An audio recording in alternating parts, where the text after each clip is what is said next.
Hi అండి, welcome to my channel. ఈరోజు ఓంకారం అండి. 26వ తారీఖు 3వ నెల 2025 రోజు ఎలా ఉందనేది చూద్దాం. అదేవిధంగా రేపు ఉదయం 27వ తారీఖు 3వ నెల 2025 రేపు గురువారం రోజు ఆ ఉదయం ఆచరించే పూజ కూడా ఈ వీడియోలో చెప్పడం జరుగుతుందండి. మీకు కనుక మా వీడియో నచ్చితే లైక్ చేయడం మర్చిపోకండి. కొత్త వారైతే నా ఛానల్ని సబ్స్క్రైబ్ చేసుకోండి. మనం ప్రోగ్రాంలోకి వెళ్దాం రండి. ఈరోజు ఎలా ఉందంటే ఉత్తరాయణం శిశిర ఋతువు పాల్గొన మాసం శుక్లపక్ష బుధవారం ద్వాదశి ధనిష్ట నక్షత్రం. ధనిష్ట నక్షత్రం అంటేనే వ్యాపారానికి ప్రతీక. ధనిష్ట నక్షత్రం వ్యాపారం అభివృద్ధి చెందుతుంది. ద్వాదశి నక్షత్రం ఈరోజు ఈ మంత్రబలం జపించడం వల్ల మనం అన్నదానం చేసిన ఫలము, యజ్ఞ హోమాలు చేసిన ఫలం కలుగుతుంది. కాబట్టి ఈరోజు మంత్రబలంలో ఈ మంత్రాన్ని జపిద్దామండి.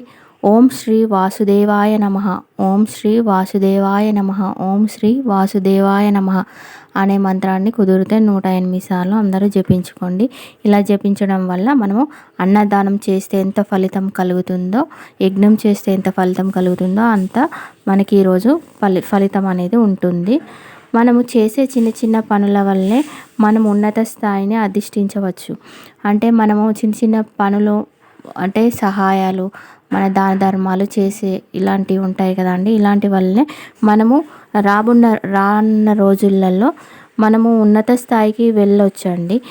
మనం చేసే పాపపుణ్య కర్మలపైనే ఆధారపడి ఉంటుంది మన జీవితం. మనం ఒక చిన్న విత్తనాన్ని వేసామనుకోండి, భూమిలో వేస్తే అది కొద్ది కాలం తర్వాత చిన్నగా మొలకెత్తి వృక్షమై తర్వాత ఫలం ఇస్తుంది. అలాగే మనం చేసిన చిన్న సహాయంతో మనం కొద్ది రోజుల కాలం తర్వాత అది తిరిగి మనకు ఫలంలాగా మనకే చేరుకుంటుంది. కాబట్టి మనం ఎప్పుడు కానీ చేసిన దాన ధర్మాలు, పుణ్యకర్మలు అనేవి మళ్ళీ తిరిగి మనకే చెందుతాయండి. అదే రూపకంగా కాకుండా ఏదో ఒక రూపకంగా చెందుతాయి.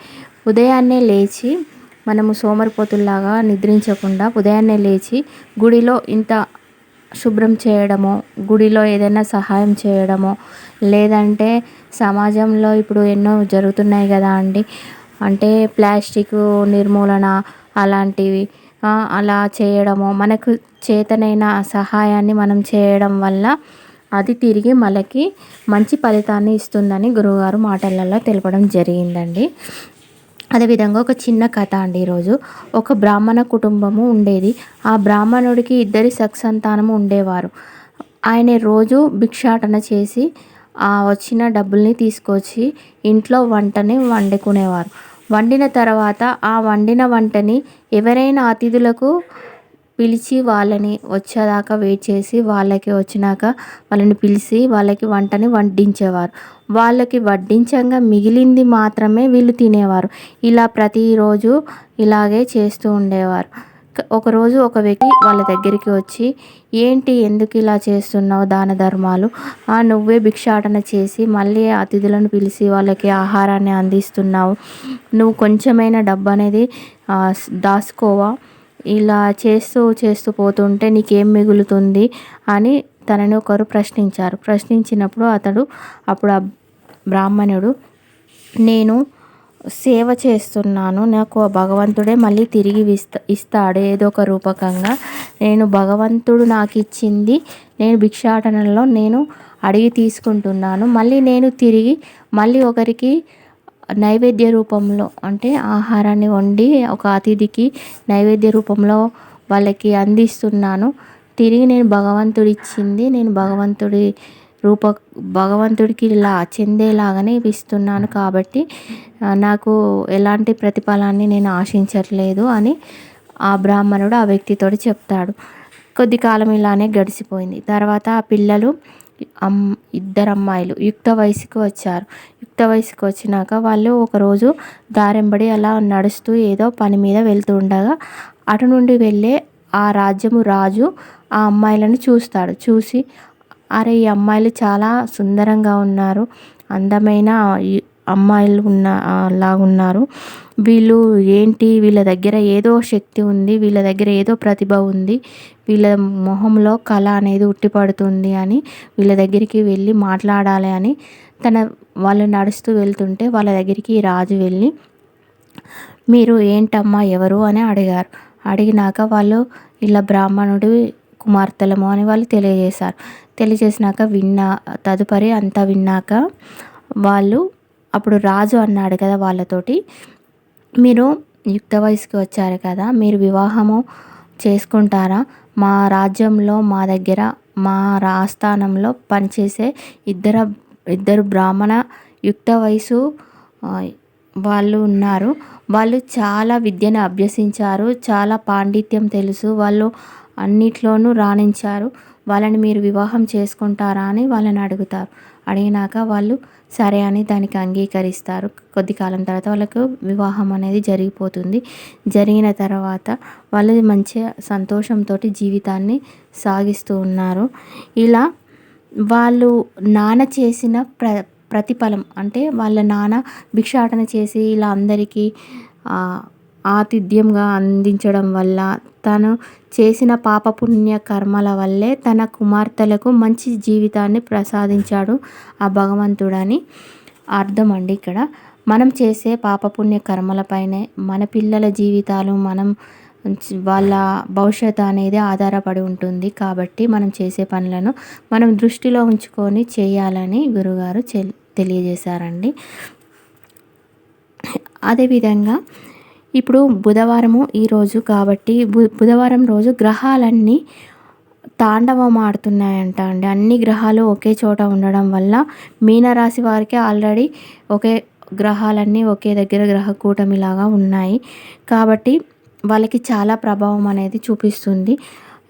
ఇలా ఉండడం వల్ల ప్రకృతిలో కూడా చాలా ప్రభావం అనేది ఉంటుంది. ఇదివరకు మనము ఒక వీడియోలో చెప్పడం జరిగింది, గ్రహణాల వల్ల మనకి విపత్తులు కలుగుతాయని 45 రోజులలో. అదే విపత్తులు అనేవి ఇప్పుడు మనకి ఉగాది ముందే మనకి ఒక పెద్ద విపత్తు అనేది ప్రకృతిలో వస్తుంది. ప్రకృతి విపత్తుతోటి తాండవం ఆడుతుందంట అండి. అయితే అనావృష్టి లేక అతివృష్టి లాగా ఉంటుందంట. ఇప్పుడు మాత్రం మనకి కనబడేది విపరీతమైన ఎండ. అంటే ఎండ అనేది చాలా ఎక్కువగా ఉందంట ప్రకృతిలో. ఎండ వేడి తట్టుకోలేకపోతున్నారంట. ఇంకా రానున్న రోజుల్లో ఎండ తీవ్రత అనేది చాలా బాగా ఉంటుందని గురుగారు తెలియజేయడం జరిగింది. అదేవిధంగా మీనరాశి వాళ్ళకి ఈ గ్రహాల అన్నీ ఒక చోట ఉండడం వల్ల వాళ్ళకి చాలా అనారోగ్య సమస్యలు కలుగుతాయంట అండి. కాబట్టి వాళ్ళు యజ్ఞ హోమాలు, దైవ కార్యాలు, పూజలు, జపమంత్రాలు చేయడం మంచిదంట. ఇలా యజ్ఞ హోమాలు చేయడానికి మన దగ్గర స్తోమత లేనప్పుడు కనీసం జపమంత్రాలన్నా ఆచరిస్తూ రోజు ఉదయం పూజ అన్న ఆచరిస్తూ ఉండాలంట. అలా చేయడం వల్ల సనాతన ధర్మంలో చాలా పుస్తకాలలో రాసి ఉందంట. మనకు వచ్చే విపత్తుల నుండి కొంచెం మనకి నిర్మూలన అనేది ఉంటుందంట, పరిష్కారం లాగా ఉంటుందంట. కాబట్టి మీలో ఎవరైనా మీనరాశి వాళ్ళు ఉంటే ఇలాంటి జాగ్రత్తలు తీసుకోండి, గురుగారు తెలియజేయడం జరిగిందండి. అదేవిధంగా ఉగాది రోజు మనకి ఆదివారం అవుతుంది కదా అండి. గ్రహ పంచాంగం మొత్తం అన్ని రాసుల వారికి తెలియజేయడం జరుగుతుందంట. అదేవిధంగా ఈరోజు సాంప్రదాయం అండి. సాంప్రదాయంలో మనము నుదుట బొట్టు లేకుండా అంటే కుంకుమ అనేది పెట్టుకోకుండా ఎప్పుడు దీపాలు అనేవి వెలిగించకూడదంట అండి. అలాగే మనం ప్రయాణం ఎక్కడికైనా చేస్తాం కదా అండి, అలా చేసే టైంలో నుదుట కుంకుమను ధరించి మనం వెళ్ళడం వల్ల మనలోని ఆధ్యాత్మిక శక్తి, అంటే మనము నుదుటిన పెడతాం కాబట్టి అక్కడ మూలాధార శక్తి ఉంటుంది. కాబట్టి అక్కడ మూలాధార శక్తి పైన కుంకుమ పెట్టడం వల్ల ఆధ్యాత్మిక శక్తి అనేది మనలో పెరుగుతుందంట. పెరగడం వల్ల మనం వెళ్ళిన పనులు అనేవి మనకి అనుకూలంగా జరుగుతాయి.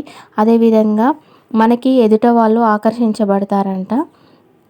ఇలా కుంకుమ మనము నుదుటిన ధరించుకొని వెళ్ళడం వల్ల మనలో అగ్నితత్వము పెరుగుతుందంట అండి.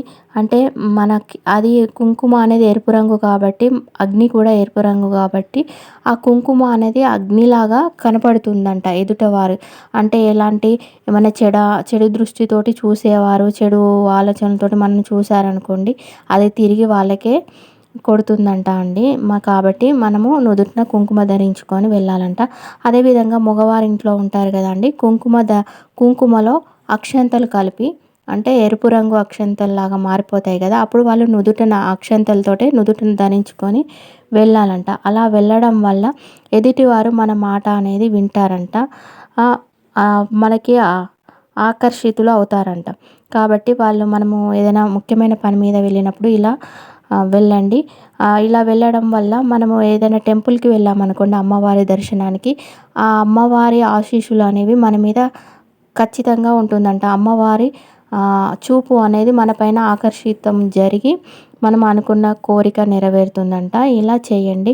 అదేవిధంగా గురువారం రోజు గంధపు అక్షంతలు అంటే గంధంలో కలిపిన అక్షంతలు నుదుటి పైన పెట్టుకొని గురు ఆలయానికి ఏదైనా బాబా గుడికి కానీ గురు ఆలయాలకు కానీ వెళ్ళి గురువుని మనము దర్శించుకోవడం వల్ల గురుబలం మనలో పెరుగుతుందంట. గురు దృష్టి అనేది మనకు ఆకర్షితమయ్యి గురుబలం పెరిగి ఆర్థికాభివృద్ధి కలుగుతుందంట. అదేవిధంగా ఉద్యోగం లేని వారికి ఉద్యోగ ప్రాప్తి కూడా కలుగుతుందంట అండి. ఈరోజు ఇది సాంప్రదాయం అండి. రేపు ఉదయం ఆచరించవలసిన పూజ అండి. 27వ తారీఖు 3వ నెల 2025 గురువారం రోజు ఉదయాన్నే ఆచరించవలసిన పూజ. రేపు గురువారం చాలా మంచి రోజు అండి. చాలా కలిసి వచ్చింది కాబట్టి గణపతిని పూజించుకోవాలి. గణపతికి తెల్ల జిల్లేడు పుష్పాలు సమర్పించి గరకతో అర్చించుకోవాలి. బిల్వ దళాలు అర్చించుకోవాలి. గణపతి ముఖంలో ఎర్రటి చందనంతో బొట్టు పెట్టాలి. 2 కొబ్బరి నూనెతోటి దీపాలను వెలిగించాలి. వెలిగించి బెల్లాన్ని నైవేద్యంగా పెట్టి గణపతి రుణ విమోచక స్తోత్రము పఠించాలి. ఇలా చేయడం వల్ల అప్పుల బాధల నుండి తగ్గుతుంది, విముక్తి కలుగుతుంది. ఎవరైనా మిమ్మల్ని చాలా బాధ పెడుతుంటే, వాళ్ళ నుండి మానసిక వేదన చూస్తుంటే, బ్లాక్మెయిల్ అలా చేస్తూ ఉంటారు కదా అండి. అలా ఎవరైనా మిమ్మల్ని బ్లాక్మెయిల్ చేసి మిమ్మల్ని బెదిరింపు చేస్తుంటే, మీకు ఇష్టం లేని పనుల గురించి చేయమని వాళ్ళ స్వార్థానికి మిమ్మల్ని ఉపయోగించుకొని చేయాలి ఈ పనులు అని అలా చేస్తూ ఉంటారు కదా. అలాంటి వాళ్ళందరికీ విముక్తి అనేది కలుగుతుంది. భక్తి శ్రద్ధలతో ఈ పూజని ఆచరించడం వల్ల మీకు చాలా అనుకూలత అనేది విన్నారు కదా అండి. ఉదయం పూజ కుదిరితే ఆచరించుకోండి. అదేవిధంగా ఈరోజు సాయంత్రం ఆచరించవలసిన యోగక్షేమం. ఈరోజు సాయంత్రము మనము శ్రీ మహావిష్ణువుకి తులసి దళాలతోటి అంటే మనం నీటిలో తులసి దళాలు వేసి ఆ నీరుతోటి శ్రీ మహావిష్ణువుని అభిషేకించాలండి. అలా కుదరలేదనుకోండి, మీ ఇంట్లో శంఖం ఉందనుకోండి, ఆ శంఖంలో నీళ్లు పోసి అందులోనైనా తులసి దళాలు వేసి ఆ నీటిని తోటి స్వామివారిని అభిషేకించాలి. ఇలా అభిషేకించి శ్రీ మహావిష్ణువుకి సంబంధించిన స్తోత్రాలు ఏవైనా పఠించాలి. మీకు ఏది వస్తే అది పఠించేసి స్వామివారికి ప్రీతికరమైన నైవేద్యం పాయసాన్ని నైవేద్యంగా పెట్టాలి. పెట్టి మనము ఇలా సంకల్పన చేసుకోవాలండి. ఇలా చేయడం వల్ల ఇంట్లో వివాహాలు లాంటి శుభకార్యాలు కానీ మంగళకార్యాలు కానీ ఏమైనా జరగాలంటే ఇలా ఈరోజు సాయంత్రము యోగక్షేమాన్ని ఆచరించండి. ఏదైనా పని మొదలుపెట్టి మధ్యలో ఆగిపోతుంటుంది కదా అంటే శుభకార్యాలు, అలాంటివి కూడా ఈ రోజు సాయంత్రం యోగక్షేమం చేయడం వల్ల అవి మళ్ళీ మంగళప్రదమై మళ్ళీ సవ్యంగా సాగిపోతాయండి. కుదిరితే అందరూ చేసుకోండి. మీకు కనుక వీడియో నచ్చితే లైక్ చేయడం మర్చిపోకండి. కొత్తవారైతే నా ఛానల్ని సబ్స్క్రైబ్ చేసుకోండి please. Thank you for watching.